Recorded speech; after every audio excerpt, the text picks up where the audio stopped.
Welcome to the Evolving Leadership Development Podcast.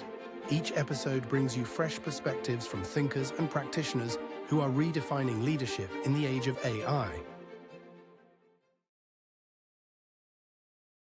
Hello, everyone, and welcome to this episode of the Evolving Leadership Development Podcast. I'm Panos Malakoudis, your host, and today I'm really happy to have with us Rasool. I've known Jaz for some time now. We've collaborated on a few things. So Jaz is, I've got it written right here. So Jaz is the director of AI Coaching Alliance, one of his roles at least. And the AI Coaching Alliance is a group of about 700 coaches and researchers who are really exploring the role of AI that AI can play in coaching, in the coaching industry. Jaz is also the EMCC Global Research Lead. EMCC is the European Mentoring and Coaching Council, which is a lot more global than just European these days. So welcome, Jaz. Thank you for inviting me today, Panos. It's an honor and pleasure to be here. So when we were discussing about what might be interesting to talk about in the context of, leadership development and leadership evolution and coaching, you talked to me about this notion that this approach that you developed, which is called, I call it the four dynamics, which is basically some pairs of dynamics, the way I understand it, you will explain a lot more, some pair of dynamics that leaders must work with when utilizing artificial intelligence in business operations. But I'm sure I misrepresented what this is. So I'm going to let you give us kind of a quick introduction of what are these four dynamics. Well, what's the first one there that's listed for you is if you look at, also, if you just share a little bit about the maths behind it, there's a symbol, a mathematical symbol associated with each of these, so leaders can make sense very quickly of what this particular pair of factors do when it comes to the effect on bringing AI into organizations. So what's the first formula that we've got there? I got it right here. So the first one I've written down is under the parenthesis of pragmatism, and it's the pair of efficiency and effectiveness. And I say and because when you send me the information, there's a plus sign over there between efficiency and effectiveness. And I'm really curious why you chose that pair and why a plus. Well, in business, you can certainly be bringing in AI to improve efficiency in your operations.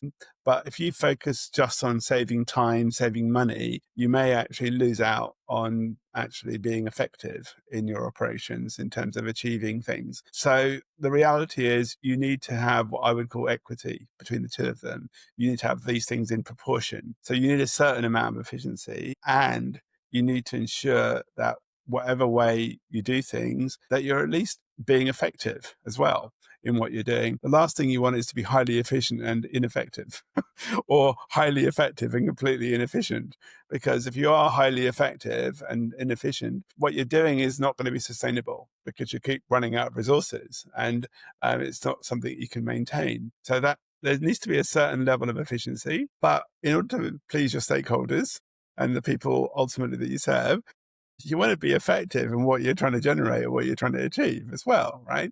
So they're additive in that when you add a bit of efficiency to effectiveness, that obviously is going to improve the overall well-being of your operations and also of people too. It's probably the most pragmatic way of bringing in technology into an organization. You want to bring it in to improve efficiencies, but you also want to bring it in to improve effectiveness. And you want to do it in a way which is pragmatic. It's not too high and holy or too rigorous and clinical and mechanical.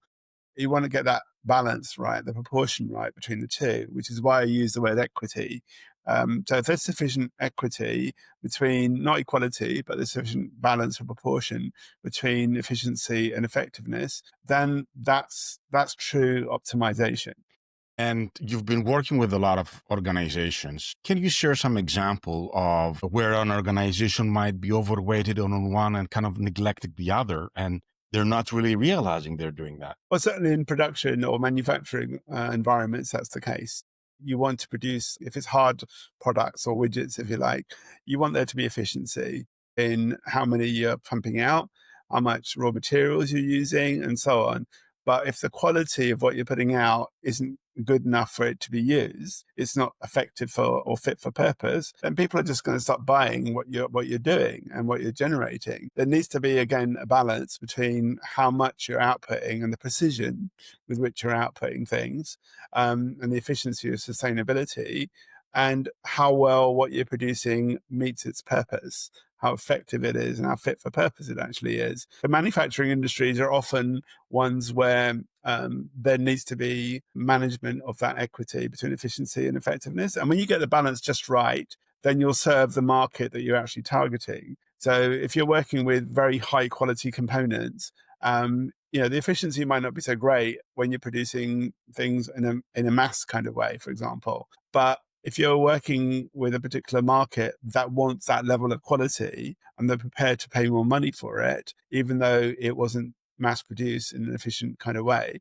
then that's your market. But if you're working to produce something in a mass produced kind of way and you're not so concerned about quality, but you're more concerned about volume, then you'll be focused more on efficiency and those kind of things.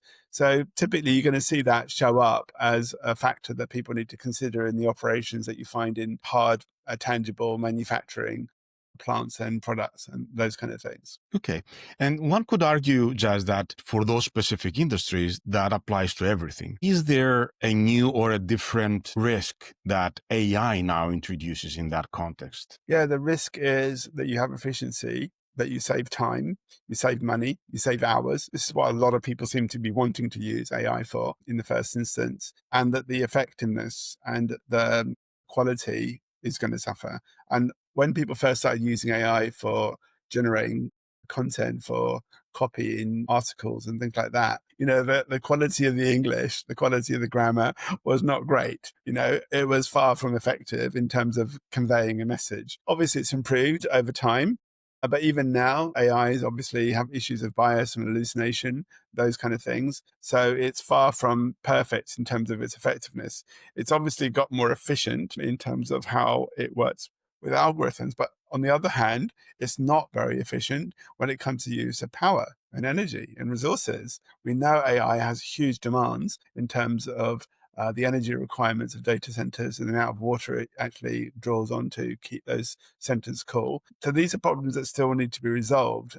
There's efficiency in one way, but unfortunately there's inefficiency in another way. And there's effectiveness in one way, but there's ineffectiveness in another way. So this is a perfect example of how they still haven't quite figured out how to get the equity right between the two of those things. So true, so true. Let me jump to the third pair that you sent me in your notes, because with that third pair, you create a really interesting quadrant as well that I would like to discuss right after we discuss the pair. And the new pair is embodied and embedded. And the mathematical sign you use there is a divided by. So embodied, division, divided by, embedded. And in parentheses, you wrote learning curve. So tell us a little bit more about that pair. Yeah, because it's very much linked to the idea of how quickly it takes someone to put something into practice after they've learned it. And if you take a bit of knowledge or you take a skill like prompt engineering for AI, for example, and you embed it into an organization, you make it available for people to start using and say, it's okay, it's part of policy now that you can use this. And it's embedded within the operations. Okay, so it's there, it's in the space, but it doesn't necessarily mean people are going to be adopting it and using it. And it certainly doesn't mean it's going to be something that people will instinctively be drawn to and use in a way where it's almost part of their DNA and they know it off by heart and know exactly how to use it in the true spirit of how it's meant to be used. So on the one hand, you can give people knowledge and skills and embed it in their role. And embed means it's on the surface. It's not part of the hardware. It's really just a software add-on, a plug-in, if you like, to what they're doing. But over time, typically, if something's really useful, it becomes a norm and it becomes something that's part of the culture, right? And now it's no longer embedded in the culture. It's embodied in the culture. And it's the brand. It's the energy. It's what the whole organization resonates around. So this difference between embedding and embodying, the distance between them, is actually to do with the learning curve. If it takes a long time from embedding something into an organization to the point where it actually becomes embodied, right, then that's going to divide the effectiveness with which you actually do things and the efficiency with which you do things too. So it has a knock-on effect on those things, right? So the longer that distance is, the more you'll find the steeper the learning curve is going to be. It's going to be harder for people to embody things and make things a norm. If the distance is very, very short between embedded and embodied, just like if you divide a number by something that's small, you end up with something bigger, right? So if I divide 5, I get 2. But if I divide 10 by 2, I get 5, right? So when that lower number underneath is smaller, then you get a bigger number at the end of it all, right? So this is what I meant about the learning curve. The closer it is to being embodied, the more you'll find that the learning is able to be taken on quickly. And the learning time is divided. It doesn't take so long for people to onboard something. However, if there's too much that's embedded and not enough that's embodied, then typically it's going to take a lot longer for people to actually learn stuff. And there's going to be a lot of cost and time because people are taking time to acclimatize to what it is that's being embedded into the organization. There will come a time over time where that what's been embedded is sunk in to people, and now it's become embodied. The problem is, though, with AI, you can embed things into AI, but it's very difficult to embody things in AI. You typically need a body, at least, for something to be embodied. And the way that human beings embody stuff through their memory, their consciousness, their learning, that's very different compared to how AI does things, which is very much based on embeddings. That's a term that people use when people are developing AIs. So embedding is kind of regular practice with development of AIs, but we haven't got to a point yet where we're utilizing the same mechanisms that human beings do and how they learn through a process of embodying. Now, when that starts to happen, AI is going to learn faster. AI is going to be able to embody things, and it's not going to have to do lots of extra calculations in order to figure out how does this fit in with the context of what this person's actually asking. And that's the trick. The more embodied something is, the more that entity is sensitive to the context of what's going on. And we know AI has got problems when it comes to context. You say something to it, it just doesn't get the hidden context, in the conversation. So the more embodied something is, the more it's going to be able to plug into that hidden context and relate with human beings in a much more kind of resonant kind of way. This is so exciting, Jazz. What can leaders do to help both themselves, but also their organizations shorten that distance to embodiment? It's principally down to the learning and development functions, certainly. But I would say it's also to do with managing resistance and managing apathy as well. Because when it comes to learning and development, if your employees are not engaged to start with what you're about to bring in and help them to embody and embed and learn, then it's going to take a long time for it sinks in because of all this resistance. It might replace certain tasks that they were doing. It might then feel threatened that their job is ultimately going to be replaced. There's all these dynamics that could certainly emerge. So the employee engagement side is going to be a really important factor. The other side associated with this is typically when you bring in efficiencies, then the people that you have, they are going to look at what's going on, and it means that they may have their job descriptions change. It might mean that they are actually less likely to be loyal or committed to the job because something else is coming in and taking over their space and territory. And for me, that's probably one of the most important factors. The HR term for it is discretionary effort.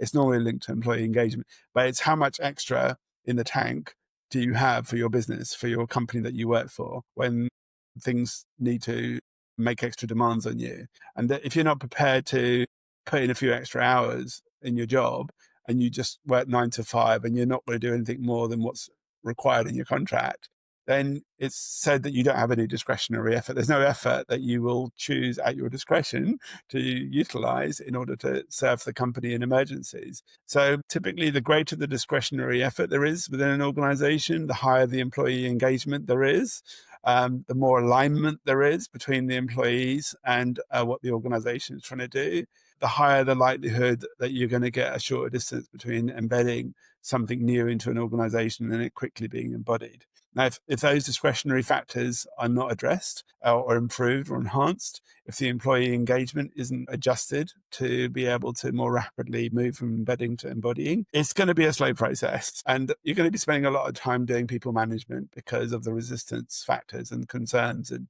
reassurances that are needed. But if you have those things in place, then you're going to find that the journey from embedding to embodying is quite quick because people have faith. They have loyalty, they have trust. And that factor of trust is ultimately going to be the deciding factor. The less trust there is, because there's less discretionary effort or employee engagement, and less alignment there is, the bigger the distance is going to be between embedding and embodying. In a way, you're describing change management to some extent, right? Mm-hmm. And I do see it recently that perhaps we have neglected and we have forgotten the old classic traditional orthodox ways of doing change management, which is, this is a change. It's an extreme change and it's a very quick change compared to when we were moving from on-premise to the cloud for the technology, but it is a change. So what is the part that change management needs to play in that shortening the distance between embedding and embodiment? I'm doing a talk later on this week, and it's about the fact that we can't address outer climate challenge issues to do with minimizing carbon footprint and achieving net zero targets, as they're called.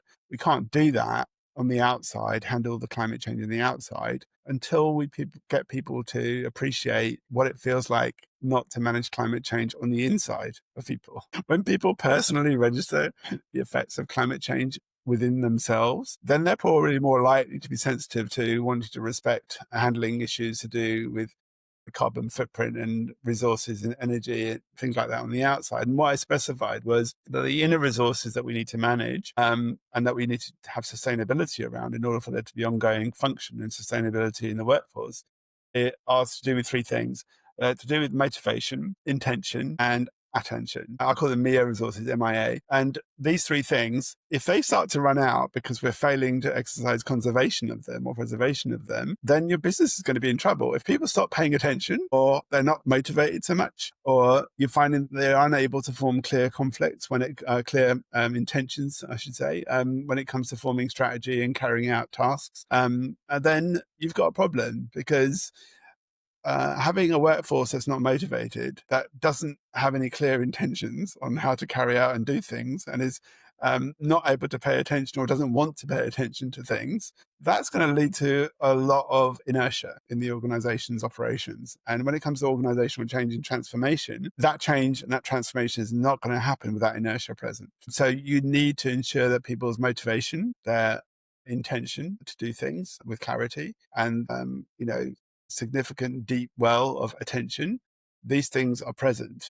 If they start to run out, if you don't exercise sustainability around those resources within people, then you're probably going to start seeing resources outside of people and between people start to run out. And then the actual functioning and operations of your organization start to stop being sustainable and everything comes to a halt, right? So it's amazing how inner motivation within people and how it's coupled with clear intentions and ongoing sustainable attention, they drive the outer sustainability of operations in the business, right?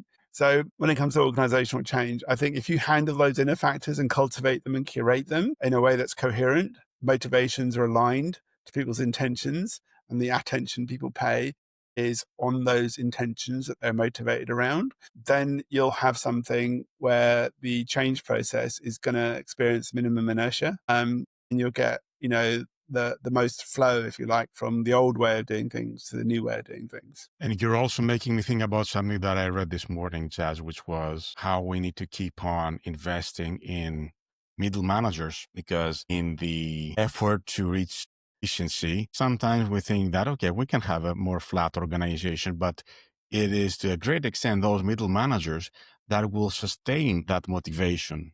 That somebody wrote, and I loved it, that middle managers translate purpose, translate meaning. They don't just create reports, right? The But catalyst. tell me a little bit about that the combination. So you took efficiency and effectiveness on one dimension, and then you created some quadrants with embodied and embedded. Why those two? Why did you put those on the X and the Y? when I've looked at dynamics and interactions between people in organizations, in the last few years, I worked with a lot of startups and founders. And I look at how they're functioning in the first instance. And they're very driven initially, not by efficiency. They're driven by effectiveness. They want to make sure that the idea is working and, as it should, and that people are getting the right impression of it, right? But it also requires them to put things into place which haven't previously been put together. That requires embedding certain kinds of practices, operations. It requires embedding certain kinds of algorithms or even interfaces in terms of what people are doing in terms of interacting with technologies. So there is this embedding and embodying going on. There's also this desire to be efficient, but also effective. And when it comes to startups and founders, I've noticed that these are the things that they have the most challenges with, balancing these things, getting these things in proportion, getting that equity between efficiency and effectiveness, getting that equity between embedding something and it being embodied. And especially when it comes to venture capital and investment, if someone sees them and how they're functioning and they see they're very effective, but they're not very efficient, they know that they're going to burn through the cash flow very, very quickly if that carries on. That needs to be addressed, right? But on the other hand, they can be very, very efficient, but the quality of what they're producing isn't great, in which case nobody's really going to be interested in it because it's just lacking sufficient quality. And the embedding and embodying comes into play when we can see how they're functioning right now, but how quickly can we turn this around? How can we quickly address the learning curve that's implicit in this? And if the learning curve, as I said, is going to be quite significant because there's a lot of stuff that's embedded, but it's not embodied, then again, it's going to require lots of extra investment in order to deal with that and to accelerate that person from embedding to embodying. That's why we have accelerators. It's specifically to make that shift from something that's embedded to being embodied, to it being efficient and effective, right? That's what the acceleration process is about. Often venture capital investment with startups and founders, these are the challenges that they often come across. But there are additional ones that, we could probably cover as well, which have to do with investment and intention as well. So that's another pair that I've raised a flag about and said, sometimes people don't care how much money it costs. They just want something done, right? They just want a return on their intention. Other people, they don't really care how well the intention is carried out. They don't want perfect. They just want good enough. Long as they get a return on their investment, they're not too concerned about the return on intention. Okay. And again, I think it's a matter of equity. You need to balance how well do you want this to be delivered in a way that is going to be attractive to people and is in alignment with our original intention. And how well do you want to do it in balance with the amount of investment it's going to cost us, So all of these are like axes, and it's not about being absolutely one thing or the other. It's usually, I said, it's about proportion. It's about how much energy do you want to put on one side? How much energy do you want to put on the other side? What equity, in terms of the dynamic and proportion of these things, do you want? And each business, each unique scenario will require its own unique equities and proportions. And part of business coaching often is about helping those people discover what's the balance. It's not usually about equality. Some businesses need more of one than the other. And sometimes you need more of one than the other at different times and different situations, different services. So if you've got these 3 or 4 key axes and pairs, it can really help you manage the forces with which people integrate technologies like AI into their operations and ensure that it happens in a way where there's conservation of energy. If there's conservation of energy, it means what you can do is you'll get a chance to maintain your operations. And if you continue to do it in a way that's also efficient as well as effective, you'll get a chance to not just maintain, but you'll get a chance to grow. And if you continue to grow in a sustainable way, then you've got a chance to actually transform and evolve as well. So it all rests on conservation of energy and how people manage these different forces, these pairs, these complementary kind of things that there needs to be equity between and proportion between. So you already talked to us about the return on intention and the return on investment. Talk to us about the last pair there, which is opportunity minus risk. There's the minus sign on this one. Well, it's a common, I suppose, formula that people who are working in business have to contend with, which is if you see an opportunity in the market to introduce a new product which nobody's really been thinking about, there might be a reason why that nobody's gone there. And it's because previously people have looked at it and thought there's too much risk. It costs too much. There's too much liability, for example, or it's just really difficult to get things into place that are going to make this happen because the actual forces are not currently very coherent. The resources that are needed to make it happen are really difficult to get hold of. So there are a lot of, it's not necessarily because it's a bad idea. Sometimes it's just because it's just difficult, incredibly difficult to try and do it, even though it would be something that people would love to have access to. It's just not easy to get to produce. And then when you do consider the other aspects of developmental costs that go into it, where you spend a lot of money trying to find a solution to something, and there's no guarantee necessarily that you're going to get it. And this is part of what happens with research and development. It certainly happens in the oil industries and mining industries. You're looking for stuff, there's no guarantee you're going to end up with sufficient quantities of the raw material you're looking for. But there's evidence that there's something under the ground that you should go dig for, at least. You take a punt, you take a risk and go, you know what? We've got sufficient money to be able to buffer the fact this could turn out to be a complete loss. But on the other hand, the evidence seems to indicate there's a lot here that we could be mining. And it's the same thing with human beings sometimes. You hire someone for a job and you see a lot of potential, and you know there are certain risks, but you take them on anyway because there's a possibility you could develop them in a way that will give you a great return. Now, some people could turn out to be psychopaths. You just don't know, right? And, a lot of leaders are known to have sociopathic and psychopathic tendencies. It's just what enables them to be the leader that they are, right?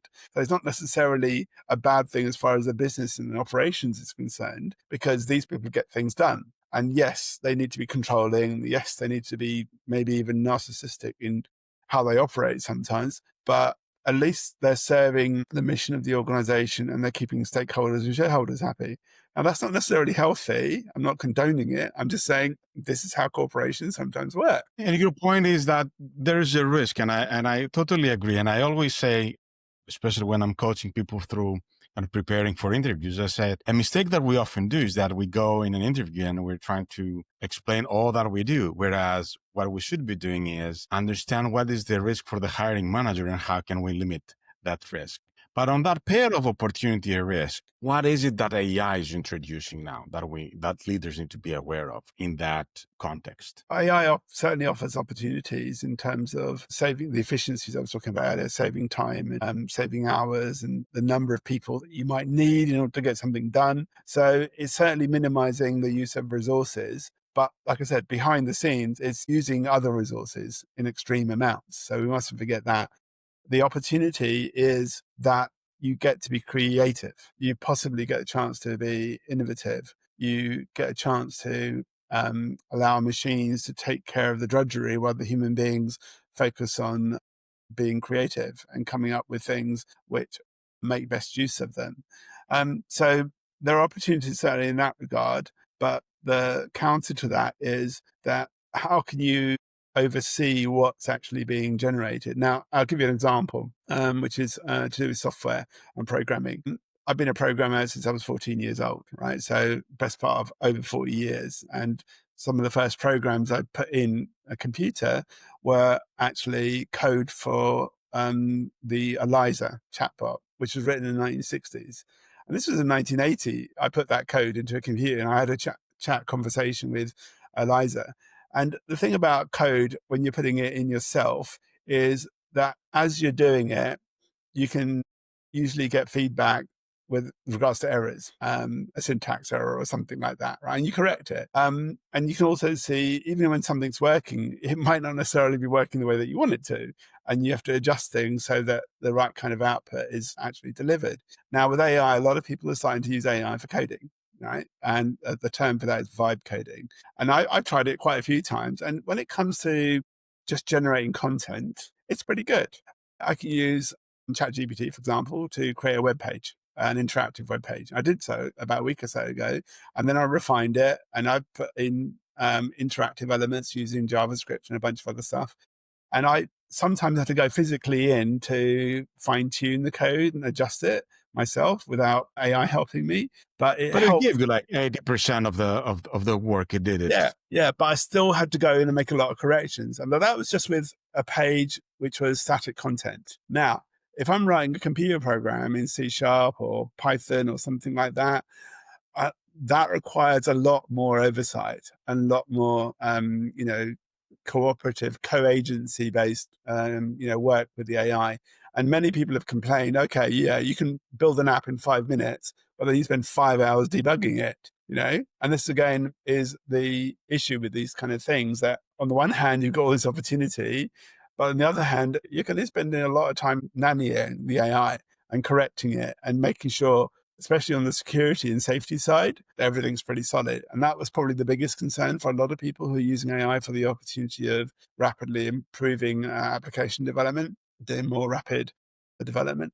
And that is the risks that they found when they went into the code with regards to security and safety. So even now, I'm still a bit wary of using AI to generate full-blown applications and systems. I would rather use it for generating content like a HTML page, and then generating small bits of code, which I know I can quickly, easily test and evaluate. And then I would join up those small bits of code, which I know work in a modular kind of way, and then join them up into a bigger application. So that's what I mean about this. You can spend 5 minutes and save hours and hours and hours or weeks of development in building something, but then expect to reserve some time where you're going to have to do a lot of debugging and security and safety checks in order for it to be fit for actual, public use beyond the experimental space that you might be operating in. So true. So true.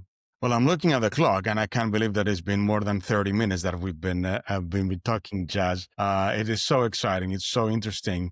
As we're ready to wrap up, what would you recommend to leaders to focus on for their own development in this next period, to be more aware of these dynamics and really reflect what is it that they need to do? Because you very rightfully said that there's no right or wrong. There's the dynamics, and for each leader or each organization, they might be needing more on this or more on that. So what would you suggest to leaders reflecting on all of this? those pairs and the underlying kind of dynamics that's indicated by the maths of it, whether you're adding, subtracting, multiplying or dividing, they're all oriented to serve one purpose as far as I'm concerned. And that one purpose is conservation and preservation of energy. If you get the balance right between those things, you will be able to start up operations as opposed to them just sitting there, everything's stalled, right? The second thing you can do if you continue to maintain things is that you will able to have them exist for long enough for them to start to grow as well. A baby can be fed, and that maintenance of that child over time allows it to grow, right? It doesn't necessarily evolve, but it at least grows into what it's supposed to be. Okay. It's the same thing with organizations. Once you've got maintenance sorted and you've got sustainability in place, then you've got the opportunity for growth. Growth doesn't necessarily mean evolution or transformation. You don't suddenly become a different species. You're still a caterpillar. You're not a butterfly. It's normal organic growth. Yeah. So then when you are able to sustain things in terms of growth, there naturally comes a point, an opportunity where evolution and transformation can happen in the same way that a caterpillar changes after maintaining itself in terms of its diet and other things. And it goes into a cocoon and it comes out a butterfly. But evolution is possible. So all of this rests on conservation of energy. We went from evolution to metamorphosis. Yeah, but it all rests on conservation of energy and the balancing of those different forces and getting the equity right. When you get the equity right between those things, you get conservation of energy. And in nature, whichever system demonstrates the most respect for conservation of energy typically tends to be the most sustainable. And if it's sustainable, it tends to grow and it lives long enough for it to possibly evolve as well. The things that don't, eventually, they don't grow anymore.